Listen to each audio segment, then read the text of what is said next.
Well, happy Friday. You know, I just thought maybe I'd get back out here and do a little tinkering. I've been working on Dad's car here in the background after the last video of how the rear bumper fit. Yeah, it's all right. I don't love it, I don't hate it, but I also understand this is what we have to work with. So here in this box, you'll see it says front bumper. I might as well go ahead and pull it out of the box and see how disappointing or how great that's going to be, or maybe follow what my shirt says. I also bought the grills. They're OER brand grills. I've got a new left and a right. I'm hoping they fit better than what the last car that I built, but I know the front bumpers are a trick. And I also bought another piece that I wish that I have some people working on metal ones. I wish they would go ahead and proceed to finish making the metal ones. But I bought the plastic one. It looks fantastic in its current form. But I'm going to tell you right now that it has its problems. And I'm hoping I've got a solution, but I'm going to show you here in the video. So before we get out of here today, we're going to check the front fitment of this AMD bumper for 67, 68 birds. The OER grills, how well they do or don't fit in there. And we're going to find out if this thing actually works or not. All right, well, we'll just get down to business here. Let's get this thing opened up and see how well we did or didn't do. So, and again, well, we put some foam in it. The rear bumper, there was no padding at all whatsoever. Now, surprisingly, I didn't find any damage, but it's interesting how very minimal packaging they put with this stuff. Yeah, that's the one thing out there.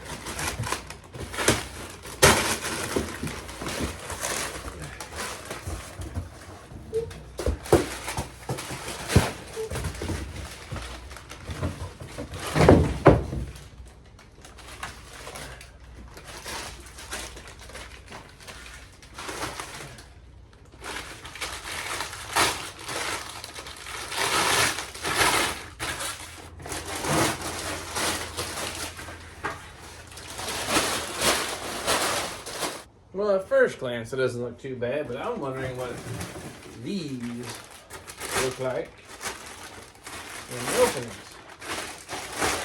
The issue lies this area here, where it's supposed to line up with the bumper, typically doesn't do that. It doesn't line up with the bumper.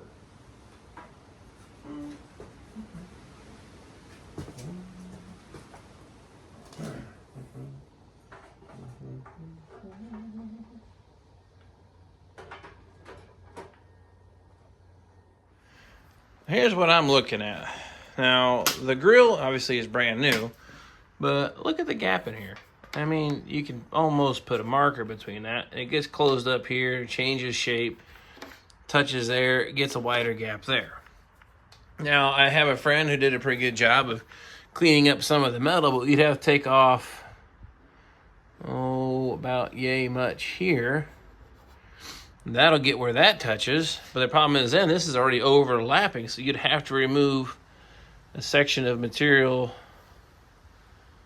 about like so. Of course, it's kind of hard to see, but you'll see my permanent marker, but we're going to have to trim that back quite a ways to get that grill to fit better. That's the driver's side, of course. Now, I'm going to see how the passenger side's looking, but hopefully it fits better, but this isn't so bad over here. The radius doesn't match. Yeah, I don't see anybody really straighten that back out. So let's go ahead and see how the passenger side grill looks in relationship. All right, passenger side grill, on the other hand, looks a little better. The gap here isn't nearly as atrocious. We got a little bit of an overlap in here. It has this weird fold right there in the metal. So I think, if anything, we could probably just trim a little bit of this off and clean up that edge there. Now, of course, grinding on that is going to expose an open face, which will require some kind of clear coat to slow rust down, but I guess that's the trade-off. You deal with that or grind on it and hope that your clear coat stays in place. But at a 10-point scale on this bumper, I mean, it's better than nothing. I give it maybe like a 6 or a 7. There's other things that I don't really like in the chrome. It probably won't come out here in the camera. But yeah, you can't see it. There's little marks in the chrome. It's not the worst you've ever seen. There's actually a little ding right there. Camera makes it look better in this case. So I'm going to consult my buddy he has a Firebird he just did. He worked on doing some work on the grill. So I'm going to talk to him a little bit, come up with a plan. So I'm going to table this for now. Let's talk about that lower filler panel, see what comes with a plan for that, because you got to see how great that doesn't fit. Let's talk about this panel here. This is the lower filler panel that goes between the lower valence. It kind of fills in the gap between the core support and the lower valence there. The original ones were metal, and I've done some more homework and research and checking stuff. This wasn't just a high output or a high efficiency cooling option only. It seems to be more, the truth be told, any V8 model car had this. 67 and 68, mind you, that's a lot of freaking cars, but nobody's making a metal one. There's some people working on them, but they ain't finished them yet. But as a quick glance though, this has all the right contours. It looks legit. It looks the part. It has the notches. Okay, it has a few of the notches for the bolt hole. There should be 3 on each side, so one's missing. And it has the bolt holes here that are tied to the fender extensions. Those look okay. So when I first pulled this thing out of the box, I said, you know, maybe the plastic one isn't so bad. You have an option between fiberglass or plastic, or if you can find an original metal one, get your pocketbook out, sell your soul to the devil, and you can purchase one of those. They aren't cheap. So I said, well, I got to have one. I like to fill in the gap. We'll give this thing a go. So $160 some later from Classic Industries, this is what I have. So that's my little bit here. Let me show you how well this fits on the car. Now that, like I said, resides between this filler panel and here. These are the holes that attach the panel from the factory. There's your bolts on your fender extensions that go to the hole here. So that little notch here will line up there with this hole here. And there's normally a J nut or something like that, and you run it through. So that means I have to come in contact with this surface and still touch that bolt hole back there. But check this out. When I pick this up into place and then I line the hole up there back in the back, the holes in the front will not even reach. I'm actually back too far. I'll go ahead and see if I can't get this in position somewhat. And you'll see what I'm talking about. But it doesn't look bad from this angle, but underneath, you'll see what I'm talking about. Climb underneath the car, and you'll see what I'm talking about. I've attached it here. That's a fixed point. I can't change it. But here, there's a gap. Okay, well, John, maybe your valence is bent. Well, this is permanently positioned. That's permanently positioned, but clear across the whole thing, I'm not even in close. That bolt hole should line up with that. I'm about 1/4 inch, 3/8 of an inch back too far. Let's go clear across the whole thing. I get the same result. So my bolt is in here, just finger tight. Not even going to reach that. No way, no how. And same as that hole here. You can see I have about 3/4 of an inch or an inch difference in the location. So how do I fix that? Well, that's the thing sometimes about aftermarket components. You got to get just a little creative. And someone needs to wash down here for good gravy. But I've got an idea, and it should be pretty easy to produce and then repair. Now, I don't necessarily say it's the perfect repair, but I'm this best I can call it. It's about 3/16 thickness, and then 1.5 inches long and 5/8 inches wide piece of strap steel. Now, I drilled 2 holes. They are tapped now to 1/4 about 1 inch apart. So the idea will be is I'm going to use this to go bridge the gap. So this will be bolt to the valence here, and then I'll bring that new panel up, drill a hole straight through it, and I'll bolt it into place with 1/4. So instead of being 1 bolt, we'll have 2 bolts per hole to hold in place, and being this thick, it's not going to go anywhere, and that will fill in my gap and give me some structure. So I'm going to get the first one put it in place. You can see what I'm talking about. Okay. So what we'll do, take one of these little straps. Here's the bolt coming up from the bottom. And again, these are threaded, so I don't have to worry about finding a way to put a wrench on the back side. I'm going to get a couple turns on it. Pick it up into place where I hope that ultimately resides.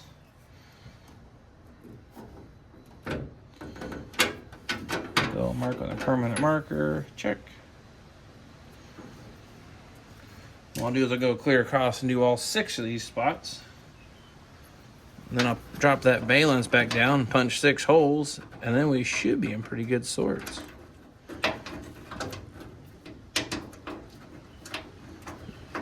Now again, it doesn't say anything about having to modify or make it fit. Now maybe some big washers might have held, but I just see the plastic trying to pin, it's just the edge that over time probably fatigue and break. This has enough displacement and width on this metal on the backside, I think we'll be okay. All right, I'll go ahead and do the same all the way across. I'm gonna drop that back down. Yeah. Okay.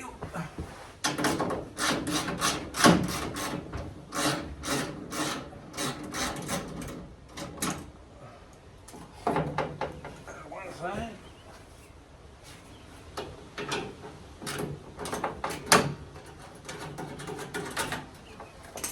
Okay, now I just need to drill out these holes. Put that there, it'll be fine. Go ahead and do this one.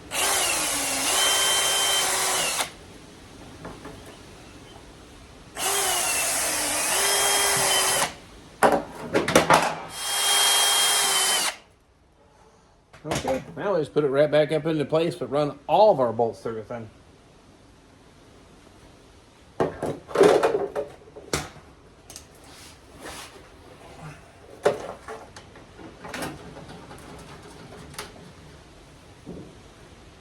Oh, gravity always holds me down.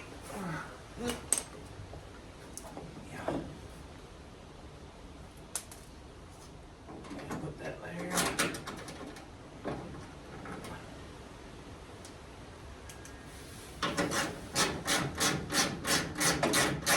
Couple turns, leave that loose so I have some adjustability. Okay. Okay, now like I said, as simple as take our bolt from that bottom side, run it up to a little threaded plate. And I said, and the advantage of it being threaded is you don't have to worry about holding the nut in the back side. Let's get them all started here. The hole in that metal valence is it's close to a 1/4-20. The 1/4-20 bolt goes through, but it's snug. I think it'll work. Okay. Last but not least, run that through. And what I do now is just snug these up with the right ratchet. And it should pull everything into place and take a peek underneath, and I think this will work because I don't really have any better ideas at the moment for it.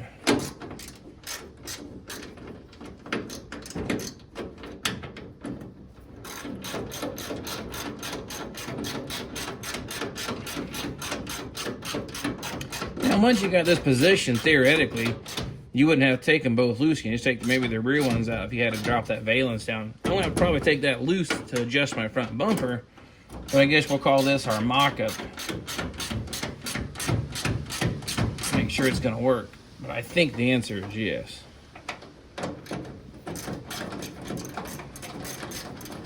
So if anyone has one of those nice metal ones they would like to donate to the Vinyl Village Garage or sell me one for a reasonable price, I don't have to sell my firstborn to pay for it, I might be interested, but this isn't working out so bad. Or if you're thinking about buying one of the metal or plastic ones like I did here, at least you know what you're getting into. You're going to have to do a little creative repair. I can't give you any input on the fiberglass ones. I have not messed with those at all. I opted for the plastic one because it was finished smooth on the top and the bottom, so when you look at it from under the hood, it looks good, and look at it from underneath the car, it looks good.